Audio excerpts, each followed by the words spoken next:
మంత్రి కొండా సురేఖ ఎపిసోడ్ తో తెలంగాణ రాజకీయాలు ఒక్కసారిగా వేడెక్కాయి.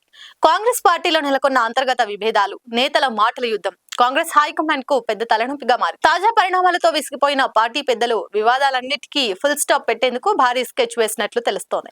త్వరలో కేబినెట్ పునర్వ్యవస్థీకరించి కర్ర విరక్కుండా పాము చావకుండా అన్నట్లు సమస్యకు పరిష్కారం చూపాలని భావిస్తున్నట్లు సమాచారం. కొండా సురేఖతో పాటు మరో ఇద్దరు మంత్రులను కేబినెట్ నుంచి సాగనంపి కొత్త వారికి అవకాశం ఇవ్వాలని డిసైడ్ అయినట్లు తెలుస్తోంది. బీసీ మహిళా మంత్రిని మంత్రివర్గం నుంచి తప్పించారన్న అపవాదు రాకుండా హైకమాండ్ పక్కా ప్లాన్ చేసినట్లు సమాచారం. తాజా పరిణామాలను పరిశీలిస్తే రేవంత్ కేబినెట్ లో త్వరలోనే మార్పులు చేర్పులు జరిగే అవకాశం ఉన్నట్లు జోరుగా ప్రచారం సాగుతుంది. అయితే దీనిపై కాంగ్రెస్ అధిష్టానం గాని రాష్ట్ర ప్రభుత్వం గాని ఇప్పటి వరకు ఎలాంటి ప్రకటన అయితే చేయలేదు.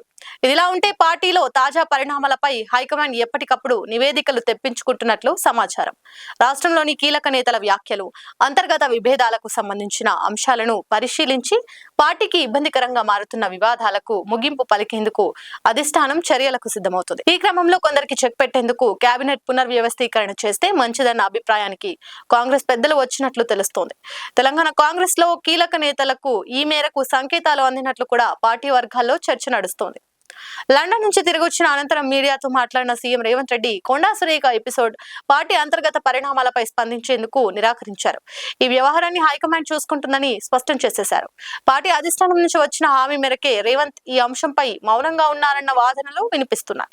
కొండా సురేఖతో పాటు మరో ఇద్దరిని మంత్రివర్గం నుంచి తప్పించి వారి స్థానంలో కొత్త వారికి అవకాశం కల్పించాలన్న ప్లాన్ గురించి హైకమాండ్ ఇప్పటికే సీఎంతో చర్చించినట్లు తెలుస్తోంది. ఆ కారణంగానే కొండా సురేఖ అంశాన్ని రేవంత్ ప్రస్తావించడం లేదన్న అభిప్రాయాలు వ్యక్తమవుతున్నాయి. మరోవైపు కేబినెట్ పునర్వ్యవస్థీకరణ తర్వాత కొందరు మంత్రుల శాఖల్లో మార్పులు చేర్పులు జరుగుతాయన్న ప్రచారం కూడా జరుగుతుంది.